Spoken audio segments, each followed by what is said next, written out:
Hi, Rob here. This is not Confessions of a Crap Programmer. Instead, I'm going to demonstrate the Sprite compiler that I've been working on recently, the current version of which is now available to free members of the Websoft Patreon.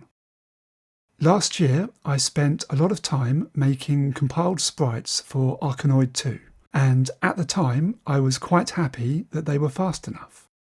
The process for doing this was basically two steps. Firstly, converting the sprites into a Comet source code file with my previous Sprite compiler, and then going through the output code, optimizing it by hand. This was very time consuming, and since making them, I've learned some better techniques that would make them faster. This happens to me a lot. I'm constantly learning new things that make me want to go back and redo everything. So I've been thinking about how I could make a better Sprite compiler that would let me configure the output I want with a nice graphic interface, so I wouldn't need to keep writing new Sprite compilers every 5 minutes. Now, I haven't finished it yet, but I've got some of the basic stuff working well enough to release an early version for people to have a play with. I haven't finished adding the automatic optimizing yet, but it does produce usable output for the sort of basic unrolled compiled sprites that I've talked about in my previous videos, and I'd like to get some feedback from other developers, particularly the more experienced ones. The current version outputs a binary blob that can be included or mdatted into a Sam Coupé source code, and it also produces a text file for copy and pasting into a code editor for optimizing by hand. I'm also going to add whatever is needed to use it for making sprites for the Spectrum Next and the Sega Master System. I've got some research to do for this, so I'd appreciate any feedback from developers for those systems. It might already be useful for Next developers, as from what I've heard, the Next can use the same graphic format that Mode 4 Sam Coupé software uses. As I said, this initial release is available to free members of the Websoft Patreon. I'll be updating and bug fixing it over the next few weeks, and these updates will also be free. I've programmed it in C using the SDL library, which means I can make Debian, Linux and Windows versions from the same source code. I only have Windows 7 here, so I can't test it on anything more modern, and it runs at a fixed resolution of 1920 by 1080. It doesn't need to be installed, you can just put the contents of the zip file wherever you like, but there are some limitations with this first version, and the first one is that I'm yet to write a file browser to use within the program, so you need to launch it from the terminal or command line in Windows.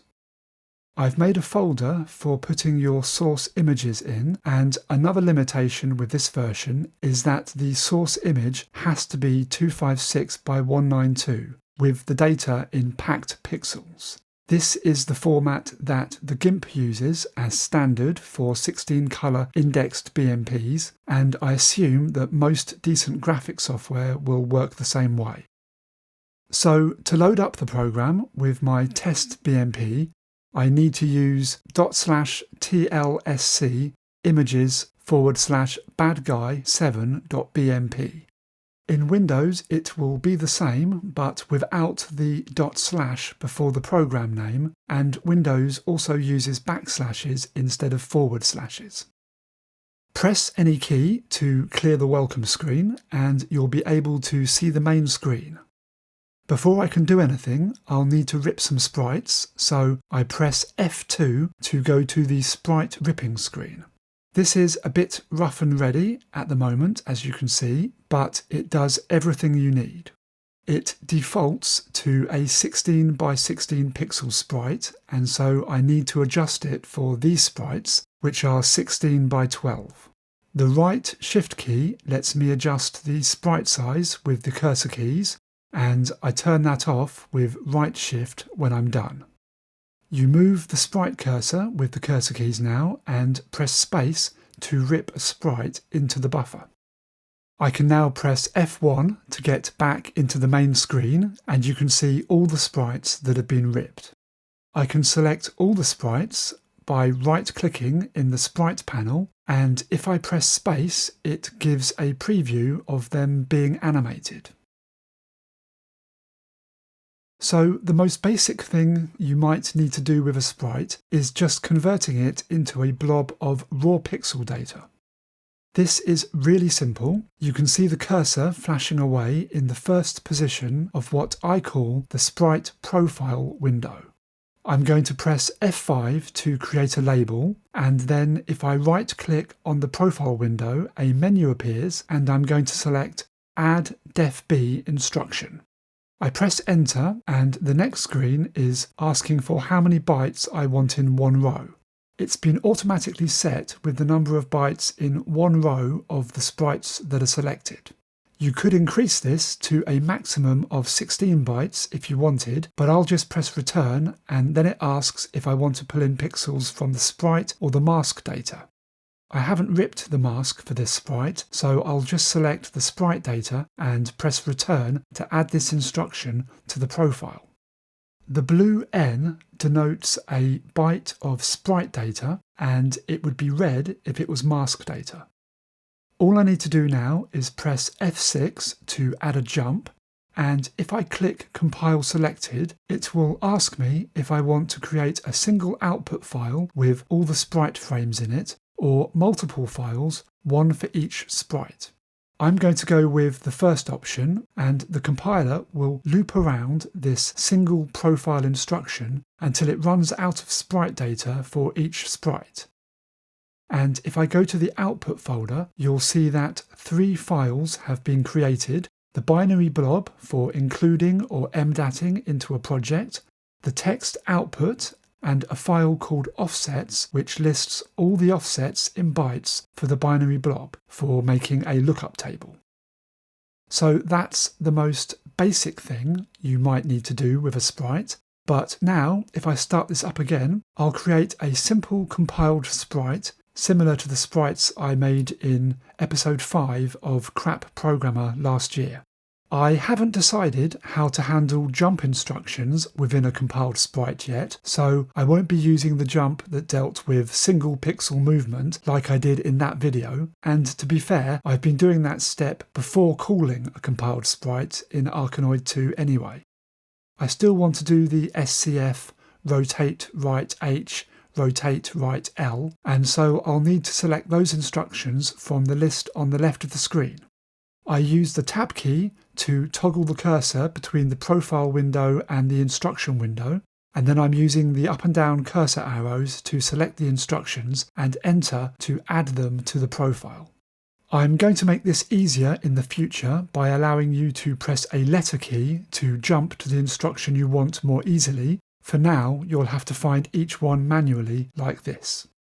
So after adding these, I'm setting BC with hex 79 for jumping to the next row down with add HLBC.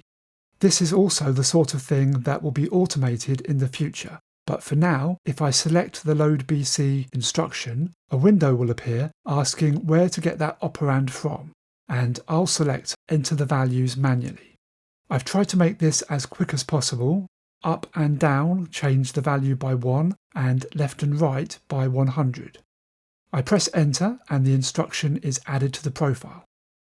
Now I'll add a label because I'm only going to add the instructions for drawing one row of pixel data and then loop around for the rest. When I add the load HL with number instruction, it will ask me again where to get the value from, and this time I can select the sprite data. Then I need an IncL instruction, and once that's there, I can now copy and paste these by clicking on the line numbers and using F9 to copy.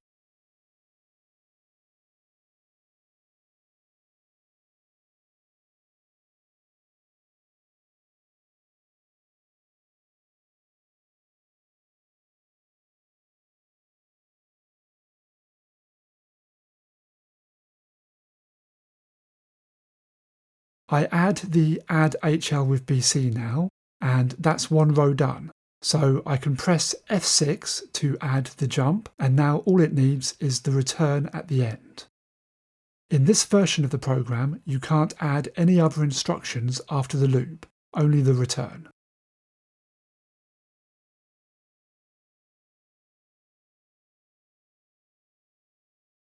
So it's ready for compiling now, and I'll use the same options as last time and then check the data to make sure it looks okay.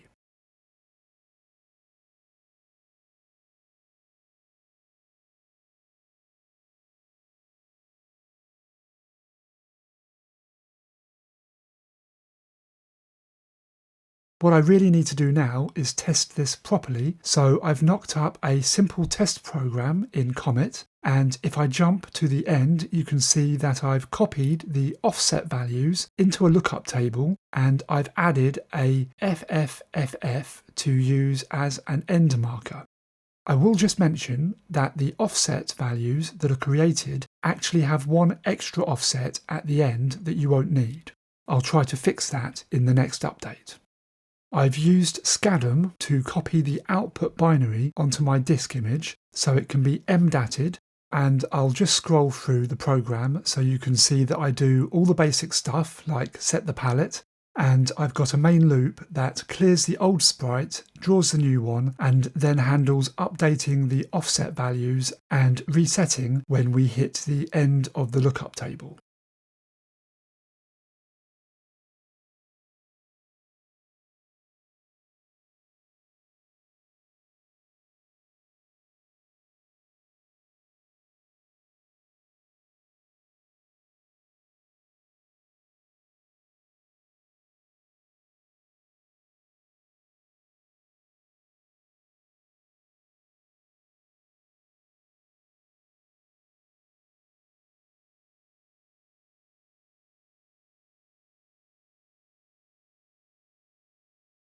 I've already compiled it, so I can reset and load the test program, which looks like this, and then run it so you can see that everything works as it should.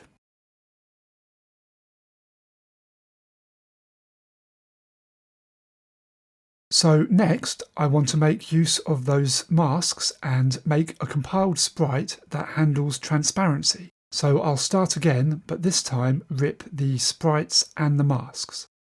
I press F2 to enter the ripping screen again, and after setting the sprite size, I can press M to turn on mask mode. Now we have two cursors that can both be moved, which is a bit more fiddly if you have a mask for each sprite, but I did it this way because sometimes you might be able to use the same mask with multiple sprites. In this case, I have to press left shift to toggle which cursor to move each time. In the future, I'll add a mode that locks the mask cursor to the sprite cursor to make this easier. Now, back in the main screen, you can see that the mask is drawn slightly offset behind each sprite. If I select a single sprite and press space, you can bring up an information box for it, and if you press tab, you can toggle between viewing the sprite or the mask data. This was only really to help me while I was debugging, but I'm leaving it in there for now as it might be useful. While I'm here, I can show you one of the automation features that I've started working on. When you rip each sprite, the program has a look at the sprite data and counts up how many times each unique byte of pixel data occurs, and it lists the 6 most frequently occurring bytes. In the future, you'll be able to choose a register to substitute with these values during the compile process, assuming that you've set the correct registers with that value before the loop starts. You'll be able to do this with the sprite or the mask data, as I like to set DE to F00F for substituting the mask values with registers. Right now, that's all I've done with this, but it will be finished soon. Now, you might have noticed that the Arkanoid masks use inverted colours compared to the way I described using masks in episode 5. To handle this, I right-click on the profile window and select the options menu. As you can see, there's only one option so far, and it's for how to interpret the mask data. I need the inverted mask option turned on, so I just click the radio button and then press escape to close the menu. So I'm going to start in the same way as the previous example, but the code for drawing each row is now a bit more complicated. We need to pull in a byte from the screen, AND it with the mask data, and then OR it with the sprite data. Then the resulting byte can be put back onto the screen. But there's a catch. We don't need to do this for every pixel pair. Some of them can be skipped, and some of them can both be drawn as normal. It's impossible to know all of this beforehand without looking at the sprite data. So instead, I've created a macro for transparent pixels, which I can add with F7. The macro also handles moving the screen address to the next pixel, so after adding 8 of these for the 16 pixel width, I can just add the add HL with BC, the jump with F6, and then the return. Before I compile this, I'll need to change the load BC instruction because the macro will add one more IncL than I had in the previous routine.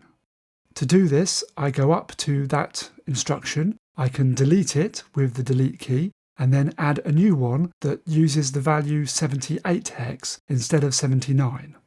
I should also mention that I've made the assumption that everyone will be using HL for the screen address. If this isn't the case, let me know in the comments so I can add some options for configuring the transparency macro to use different registers. For now, I'll compile this and then test the output with a slightly modified version of the test program. I've filled the background with grey so you can see that the transparency blitting is working okay. If I open the output text file for this sprite, right away you can see one of the things that I want to have optimized automatically in the future. Look at all those IncL instructions around the add HL with BC. For my Arkanoid sprites, I was going through and adding up how many bytes there were between here, and then setting C with the correct value to turn all of this into a single add HL with BC. You can still do that by hand, but I want to automate it as it gets boring very quickly. And when you're bored, it's much easier to make a mistake. So hopefully this gives you an idea of where I'm going with this. There are a lot of things missing. For instance, I'm currently only supporting the Z80 instructions that have the opcodes first and then the operands, which is most of them, but not all. There are some 4-byte instructions that have 2 opcodes, then an operand, and then a third opcode. I'll be adding these to the free version of the program in the next week or so. Something I didn't do in this video was drawing using the stack pointer. That's because I like to use self-modifying code for saving the current stack address, and I haven't added a way of handling memory addresses yet. My plan is to have an origin instruction exactly as you would in an assembler, but it will need a little bit more thought as it needs to be handled properly for compiling multiple sprites like I did in this video. I also need to start adding the more exciting stuff for making faster sprites, some of which I've already mentioned, but I'm also going to add an interlaced drawing mode for using the method of drawing that uses IncH instead of add HL with BC as Balor Price suggested in the comments to my last video. I'm also going to add some proper project management options so you can work on all the sprites for an entire game in one session. There will be a compile schedule page where you can set up a project to use a different sprite profile for each sprite or even each frame of a sprite, and manage everything on one screen. You'll be able to save a project in its entirety with all the sprite and mask data and all the sprite profiles and any options that you've selected all as one project file. My goal is to be able to produce all the sprites for a game in a few hours rather than days or weeks, but still have the ability to go back and change things without having to do too much work. So I'd love to hear any suggestions for things that people would want to see. Let me know in the comments here or on my Patreon page.